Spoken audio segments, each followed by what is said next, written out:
Hello YouTube, it is Chris here, and in today's episode we're going to be doing a full test and review of the brand new M2R Warrior by Olight. So stick with me.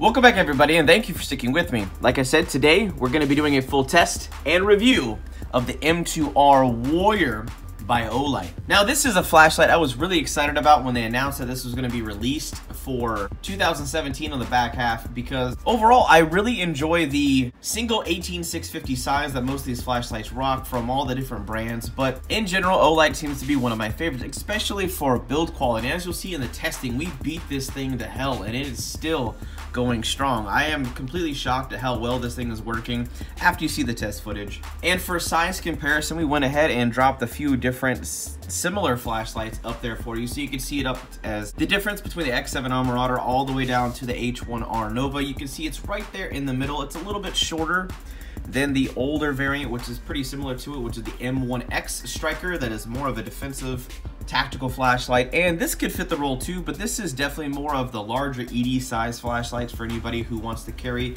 a single 18650 for a little bit more power depending on your job, your needs, or your wants. Going over a few specs, some of my favorite features is the fact that they have the reversible pocket clip on this thing now. I'm loving the fact that they're implementing this across the entire board for their new line of flashlights.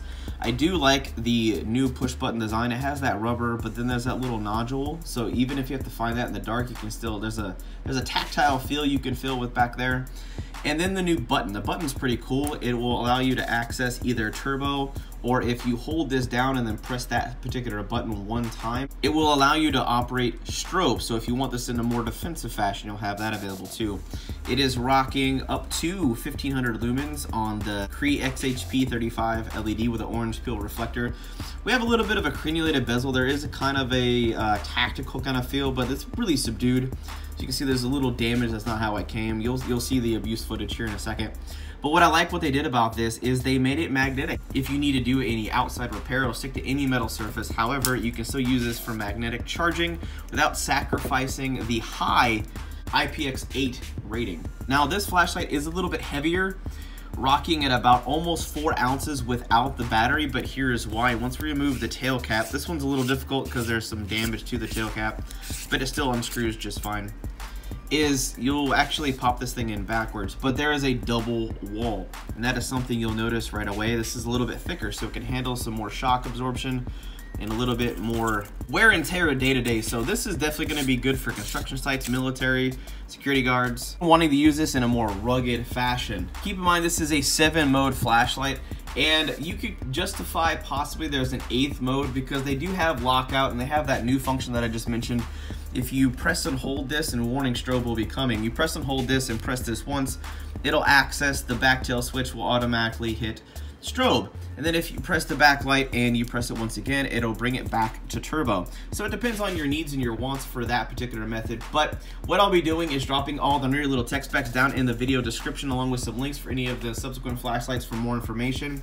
But let's not waste any time and get straight to the test footage. All right, so we are out here with the Olight M2R Warrior. And if you start from the off position and you press and hold the main button, you long press it, you turn on Moonlight mode, which is their lowest setting. You can barely perceive it in the dark. But as per usual, if you do any long presses, you move into low, then you move into medium, high, and then double pressing will get you to turbo.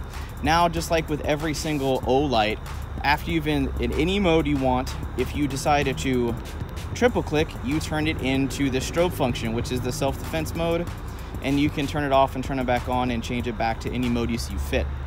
Now, on the tail cap, even from the off position, it's more of a tactical magnetic tail cap, and then by pressing that, it'll turn on turbo automatically. However, like I said on the tabletop, there is another option you can use for self-defense carry if you're gonna know you're gonna be out in the field. what you can choose to do is long press and hold that, then press the button one time, and that'll turn it to when you hit the tail cap, it'll turn, instead of on turbo, it'll turn to strobe. We're gonna hit the tail cap and hit this thing out on turbo for you guys and let you guys kind of see what it looks like from about 100 to 150 yards away. It does light up pretty freaking well. For this being more of an EDC and tactical style light, you're still gonna be getting a lot of nice and spill with that orange pill reflector. That XHP35 LED is doing a really good job of lighting up things in the 20 to 40 yard category, and as you can expect in pitch black dark nighttime, you get some degradation as you move outwards. Now, let's go take this thing for a walk.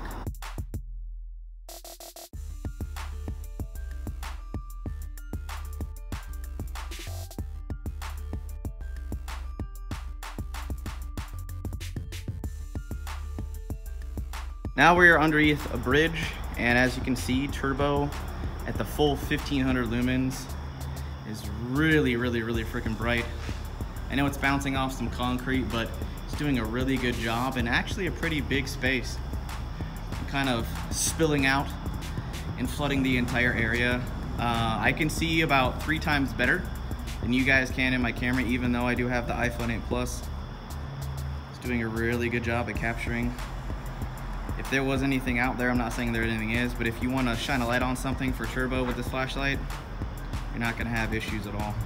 All right, so we are on our way back to the house after walking, and we're going to be taking the M2R Warrior, having some fun, and we're going to torture test and quality build test this bad boy and see if it's ready for your survival kit or bug out bag. So we are out here as usual on my balcony here at nighttime with the M2R Warrior, and we are going to do the first round of torture testing, which are 15-foot drops, throws, and tosses from my balcony, which is about 15 feet in the air. So the very first one, we're just gonna let it go. Oh, thanks, bud. So if past the first one, let's throw it out a little bit farther. All right, so it is still on. It's doing really good. We're gonna actually aim for that concrete and see if we get lucky. No, not yet. I'll throw it a little harder. All right, so this is the 4th try. We're gonna try to see if we can hit the concrete this time. And we hit the concrete solid, and it's still on. All right, so I don't know if you guys can see that really well, but that is where it hit, and it did dent the head. This is made of aluminum, but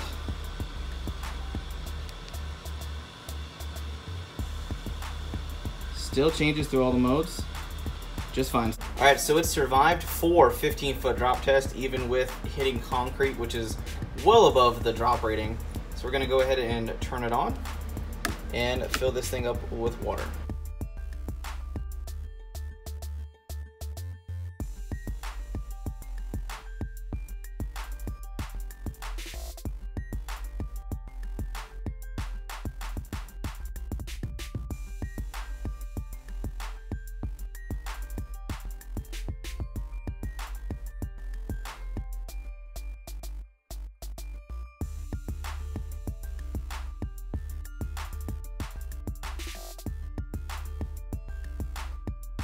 Whew, okay, well, I think 32 minutes is long enough.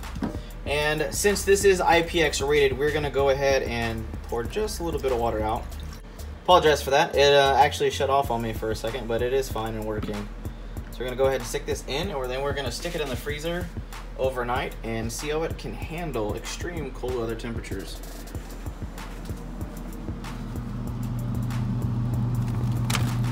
So we're gonna come back in a few hours and check on it and see how it's doing. Alrighty, it is the next day and it is frozen solid. Let's go ahead and thaw it out and see how it fared. Alright, it looks like it survived all of that torture.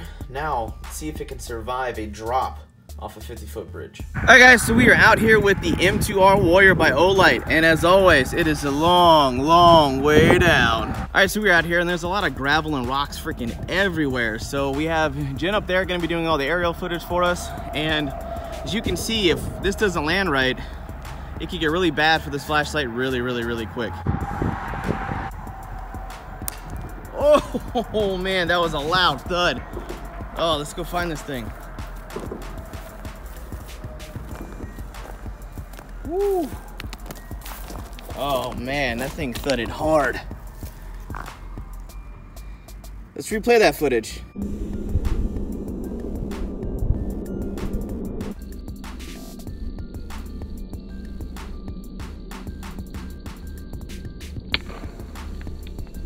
Oh my gosh, that was freaking brutal. There's dip marks everywhere on this thing. Whew. But you guys won't believe this.